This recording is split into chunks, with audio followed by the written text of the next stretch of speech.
You're listening to Ecto Portal, a journey into the unknown with Anthony Anderson and Verna Wilson. I hope that you are seated comfortably with the light turned down and the curtains drawn.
Once again to another journey into the unexplored, unexplained Ecto Portal. My name is Anthony Anderson, your host, and I'm here with my co-host, Verna Wilson. And today we're going to do a haunting. It's not a house. It's not a hotel. It is actually a tunnel. A tunnel? It's the haunted Hoosac Tunnel of Massachusetts. Well, how do you pronounce it? Hoosac. Hoosac. Yep, Oh. in Massachusetts. And it's about an old train tunnel that was dug in the late 1800s into the early 1900s. And it's had several stories, accidents, experiences that led to hauntings of local legends around Hoosac and in this particular area in Berkshire Hills of Massachusetts. So that's the show we're going to cover this week. I don't know if we've ever covered a haunted tunnel before. No, I don't think so. We were going to do an episode about, I think, Benicia had a tunnel. I think Benicia had a tunnel. But we didn't do that episode for some reason. You know, with the history of the railway, I imagine there's a lot of old railway tunnels and stations that have a lot of hauntings. Yep. Yeah. Exactly. So, we're going to cover that tonight. So, what do you want to say? Do you want to go right to paranormal news? Yeah, let's go to the news. All right, let's do it.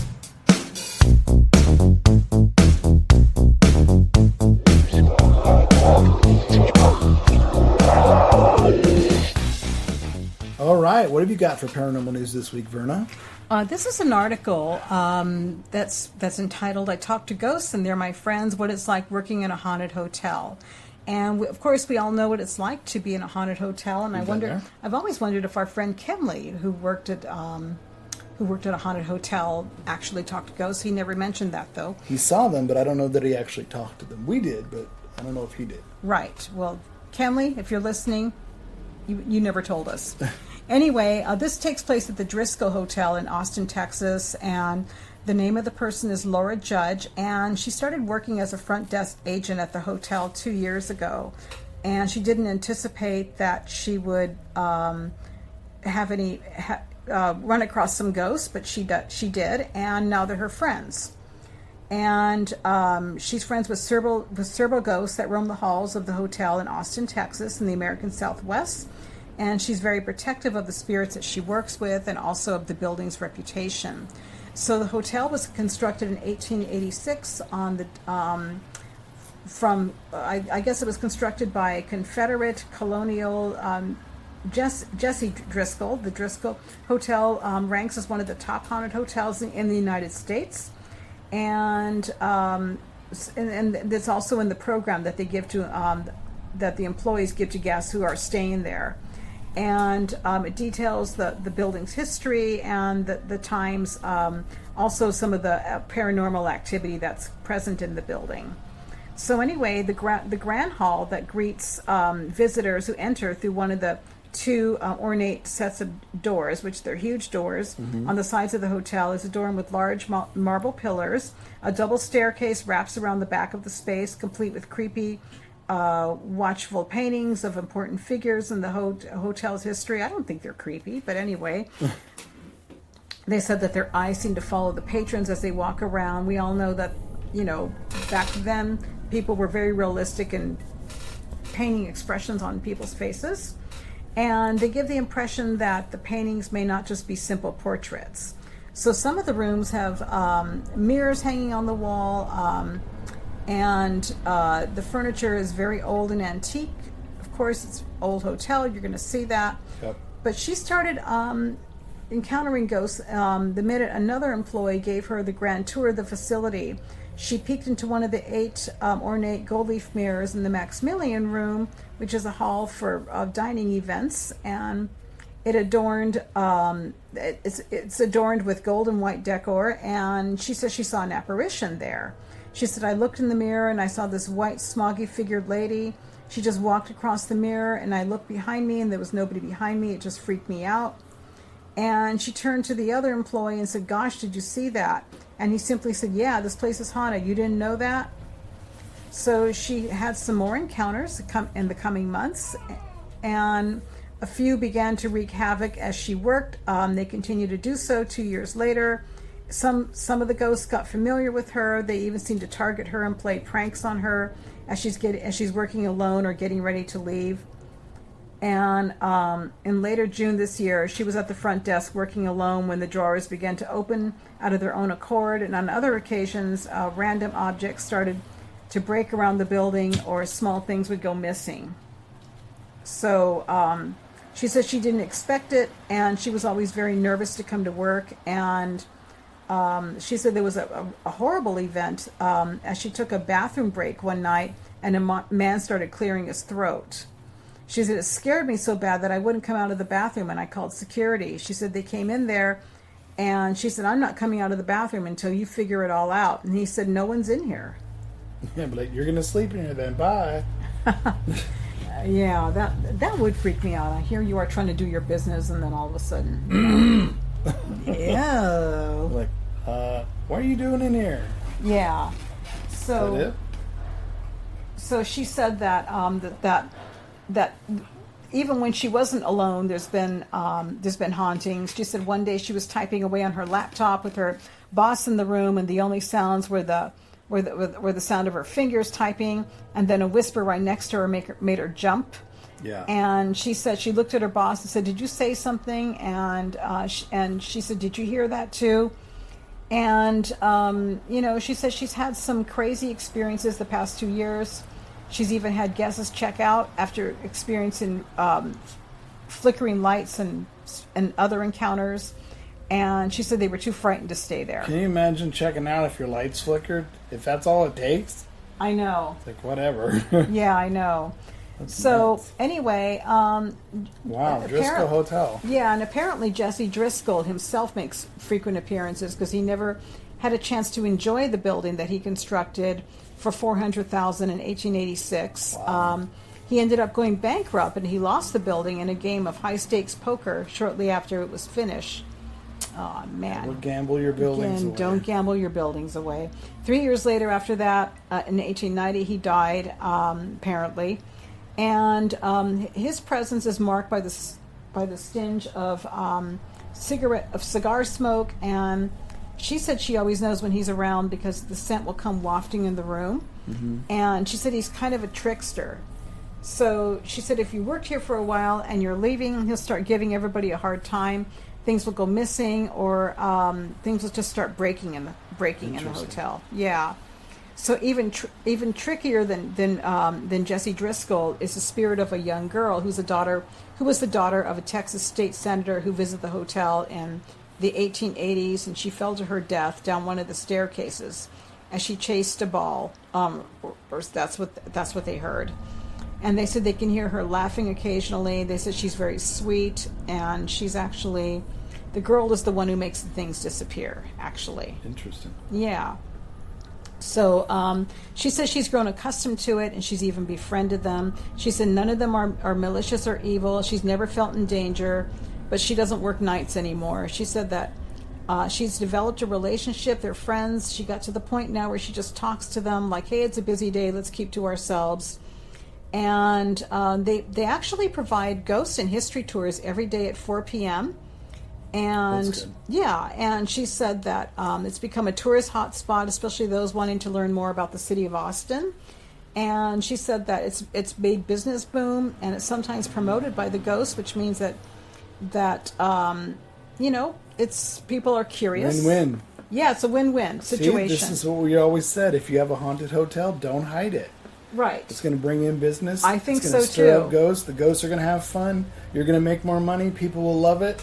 And I actually would love to visit that place. I'm looking at the pictures of Sounds it. very It's active. beautiful. It looks beautiful. So Amazing. anyway, very cool. I have a very different one. Okay. We've mentioned this on our show before, other experiences on paranormal news. It's another mystery sound. In this case, it's a mystery hum that is tormenting a town in Northern Ireland. You know, we've heard those people have those mystery sounds outside they hear, Yeah. and they don't know where it's coming from. Right. And they hear it and they record it. Yeah. Well, this particular one was in Northern Ireland, and this town, they can't figure out what the maddening mystery of this hum is, and it's been tormenting them for weeks. Huh. It started in the middle of October, when people in the community of, I'm going to say this name, but I know it's probably wrong, either Omagh or Omagh. Probably Omagh, because it's Irish. Uh-huh. So O-M-A-G-H, Omagh. Oma. First noticed the annoying noise, which is described as a continuous hum or a buzz that drones on for several hours during the night. Now, the irritated residents brought their concerns to the local official, Stephen Donnelly, who led a campaign to get to the bottom of it, and he said for a considerable number of people, it's something that's providing a disturbance that's giving real cause for concern. Many people say that they've been unable to sleep due to this consistent humming noise. It's so often the case in the mystery sounds that finding the source of the noise isn't very easy. And so Donnelly conceded that while he suspects that it might somehow be related to the weather, the honest point at this stage is we don't know the actual origin, he said. Making the mystery of all the more challenging to solve, he noted that the reports suggest that the sound was only being heard in one small part of the town, which would presumably make it easier to locate. However, as he began talking to more residents, it became clear that it was something that was affecting the entirety of the town. And one night, imagine all manner of suggestions have been put forward as the source of the mystery sound. Some were rather fantastic possibilities like aliens, which Donnelly dismissed. The thing that I always say to people is don't trust the conspiracy theories, he mused. What is a fun problem will undoubtedly be a very boring explanation in time. And he has no doubt that this is what will happen. But he's been able to locate the source of the noise and now plans to enlist specialists who might be able to determine what is causing it, and the relief of the residents put a stop to the sound and bring silence back to their community. It's funny, I know I've read theories in the past for these sounds. They're saying it could just be a shifting of the earth, and it's just the sound and frequency bouncing off the atmosphere, that it's just weird nature anomalic sounds. That would make sense, but Ireland is so full of all kinds of energy spots and all kinds of places, little weird places around there. But we still, no matter how, and you hear about this all the time, different parts in Mexico, Sure. I mean, all over the world. There's this weird sounds that people hear. Sure. And still, nobody can figure out scientifically what is actually happening. They have theories, but nobody actually has an absolute, this is what's causing this. I believe that there's other dimensions and that the gates open and that sometimes we can hear them every once in a That's while. what the sound is, maybe. I think it is. Yeah, I think I'm it wondering could the be. same thing. I always wondered that too, that if that isn't like a brief open portal and then it closes after, and you don't hear it And I'm not anymore. surprised it's coming from Ireland, because Ireland has a lot of portals like that, as the other countries you mentioned do too. Yeah, it's interesting though. It's It is. interesting. I don't know if I want to live in the town and listen to it all night long every night. Not all I'd night get long. earplugs, I think, No. but- Now, haven't they reported that fields with crop circles and they have crop circles also have a similar sound humming from the field? I haven't heard that myself. I have. But I wouldn't doubt it. I mean, but I wouldn't. I wouldn't doubt if that's part of how they're made. But yeah, crop circles are fascinating in themselves. They still haven't. They found hoaxes, but they have a lot that are not. Mm-hmm. They just can't explain them still. So I think that's fascinating. Yeah. All right, so that's the paranormal news, folks.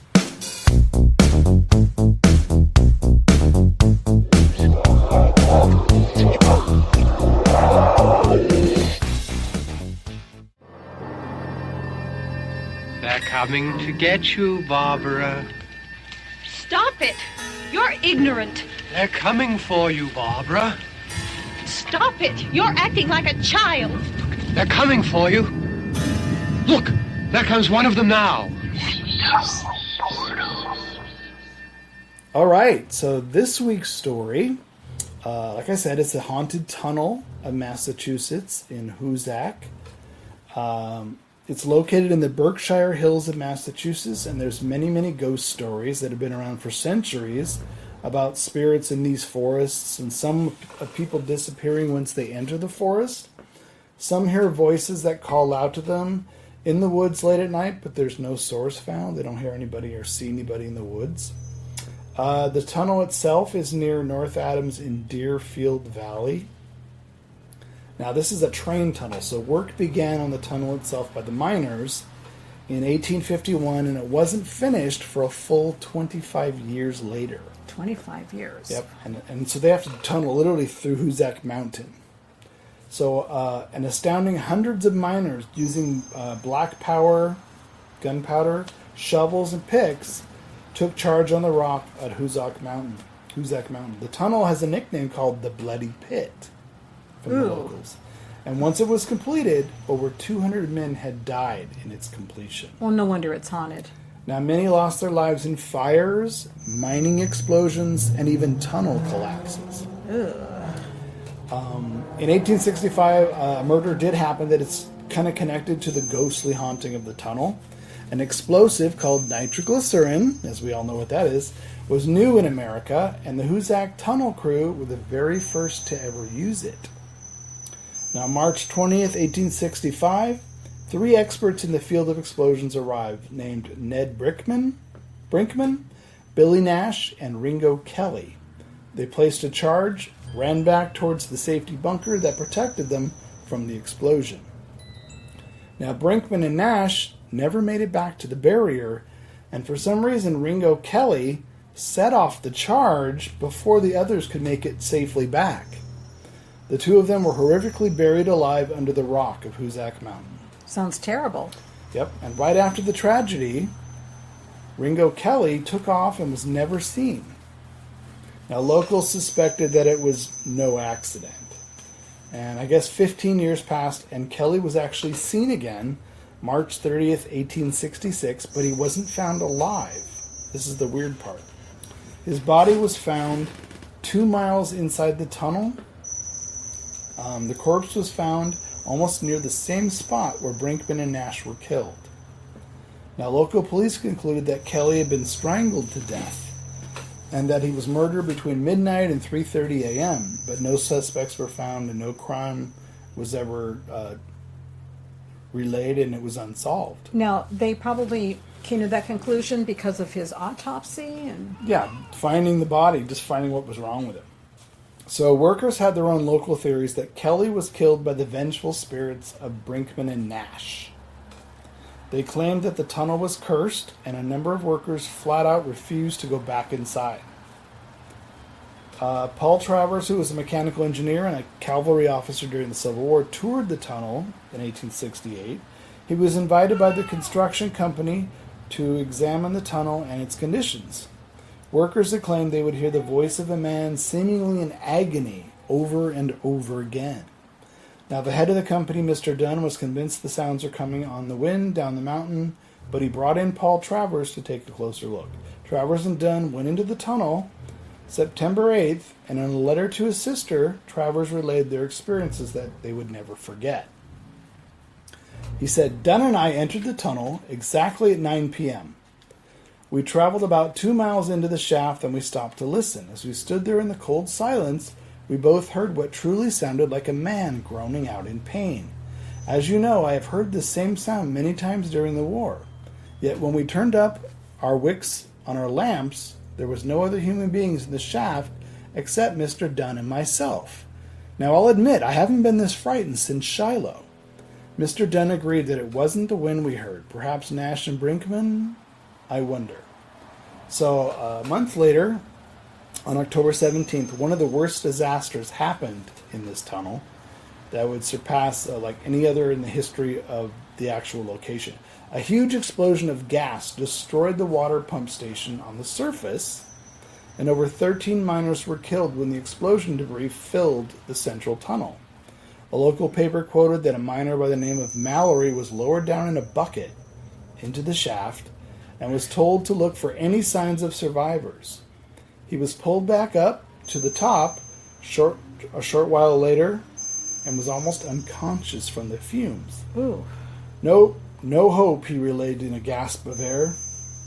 Very quickly, the shaft of 538 feet deep filled with water because the pump station was gone. The dead bodies began to surface to the top.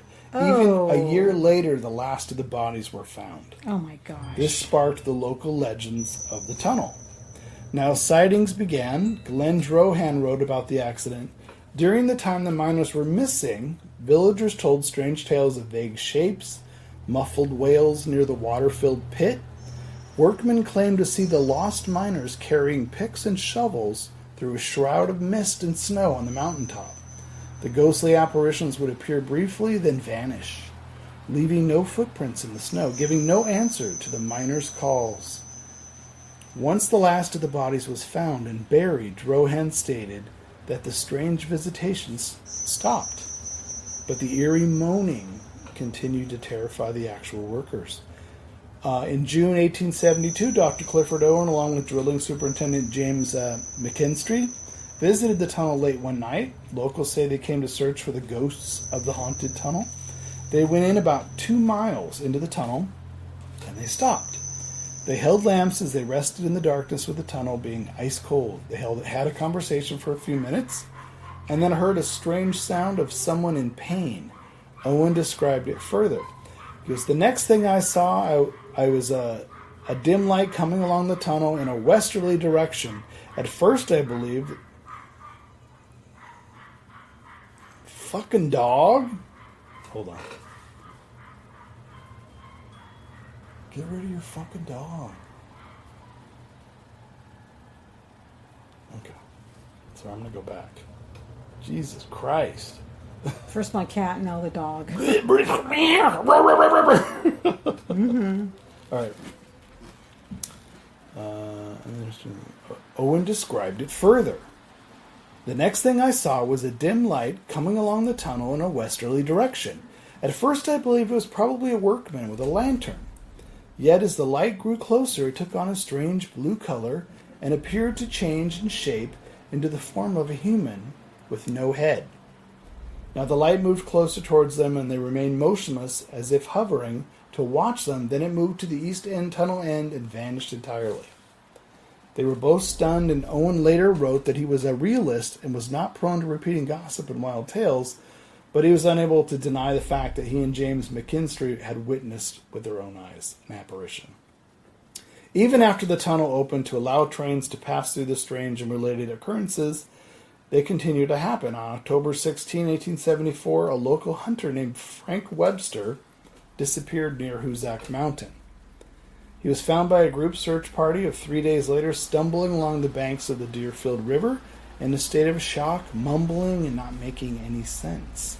He said to the rescuers that he heard strange voices tell him to go into the Hoosac Tunnel, and that he obeyed and went inside. Now, once he was inside, he saw ghostly figures wandering around, and invisible hands grabbed his rifle away, and they beat him with it. Rescuers did not find a rifle on him, and he claimed he did not recall leaving the tunnel, but cuts did appear as though he had been beaten. The tunnel, some angry souls there. Yeah. The tunnel opened on February 9th, 1875. The first train with 125 passengers took a trip through the haunted tunnel. Even though the tunnel was the western gateway to the rest of New England, it did not stop the strange stories from continuing. In the fall of 1875, a fire tender named Harlan Mulvaney took a wagon load of wood into the tunnel. Very abruptly, he turned his team around and drove his horses hastily out of the tunnel the way he'd come. Workers found the team of horses and the wagon in the forest over 3 miles away from the tunnel.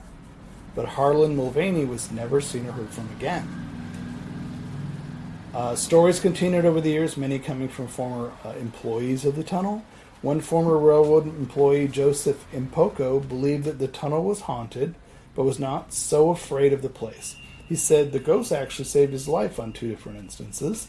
One afternoon he was shipping away ice from the tracks and heard a voice tell him, "Run, Joe, run!" Looking back, he saw a train coming straight at him. He jumped back Ouch. fast, looked around for the voice who warned him, and nobody was there. A month and a half later, he was working on the tracks using a heavy iron crowbar in order to loosen some freight cars that were stuck on the track. As he pried the steel wheel, he heard this loud and very familiar voice call out to him frantically, "Joe, Joe, drop it, Joe!" Joe released the bar, and it was instantly thrown against the tunnel wall by 11,000 volts of electricity. Holy moly. The surge of the power came from an overheard, short-circuited power line overhead. His life, once again, was saved. He actually paid an annual visit to the tunnel, even though he no longer worked in the area after these encounters. 1 year he stayed behind as his wife was sick, and he did not visit and make the pilgrimage, and she died shortly after. He was convinced it was because he didn't return to pay homage to the tunnel and its occupants. Ghost hunters in different groups have investigated the tunnel throughout the 70s and 1980s. In 1976, a researcher named from Agawam claimed that he came face-to-face with a local ghost. He described a figure of a man in an old-fashioned work clothes but was backlit. Allie Allmaker said she felt she also had a close encounter inside the tunnel. She visited the tunnel in 1984 with a railroad official and had a strange, uneasy feeling as though someone was standing very close to her. She said several students from North Adams College visited the tunnel one night, left a tape recorder running in the shaft, little EVP work, and returned and listened back and heard muffled human voices on the tape. Locals even today say they see ghostly apparitions and hear eerie voices around the tunnel. It is a dangerous tunnel as it's still being used by trains, so they say be very careful if you're trying to investigate because trains roar through that tunnel pretty fast. So, not that I'm that close or will probably have the opportunity to go do that, but definitely a tunnel that has a lot of depth and a lot of history. Yeah, well, I'm not surprised it has a lot of hauntings as a result of that. You know, I mean... There's actually mine shafts in Virginia City, in Nevada, of Chinese immigrants that dug tunnels. Even I think the Sacramento tunnels are haunted by Chinese immigrants because a lot of them were dug, those tunnels. Yeah, I believe and that. When they caved in or something happened, they didn't rescue them. They just filled it in. Yeah. They didn't care. They would rescue the white miners, but they wouldn't rescue the Chinese miners. We went to the Black Diamond Mines, where there's that cemetery and there's the hills there, and apparently there's been accidents in that mine too, and they were actually letting people in the mines finally, and we went to go visit, and we had to wear a hard hat, and I felt, of course you felt people because there was a lot of workers. You know, in mines you're going to get a lot of people who worked there, left a lot of feelings behind. Mining is a very emotional type job. You spend... Oh, it's the worst. It's the worst. It's like and to have to work for someone else for 12 hours a day, 6 days a week. Yeah. And it's hard work. So Very hard you're miserable because you're working for someone Right. else, making nothing while Right. they get rich. Yeah. You don't have a mind of your own. Your health is not going to be great. No. So, these accidents keep happening. People die from fires. And They mention accidents there, nothing of that magnitude, but they did talk about the accidents that happened there. And when you're walking around that mine, it's fascinating to see. But I walked around thinking, I can't imagine just working here. How many hours a day? You know. But anyway, you felt the energy around that mine too. yeah. So I mean that's just from what 100 years. Yeah. From the time that one was built to and they're still having experiences, and it's still an active train tunnel. So if you live near Hoosac Tunnel, I'm sure you probably know a lot of local stories that I'm sure we didn't cover in this story too. Oh yeah, I'm sure. I'm sure there's a lot people haven't even talked about, and I wouldn't want to investigate active train tunnel at night, though. Sorry. not at night. No. I don't want to become another ghost of the tunnel. Oh, heck no. No. All right, folks, that's another episode for this week. And I guess until next time, we'll say goodbye. Bye. See you next week.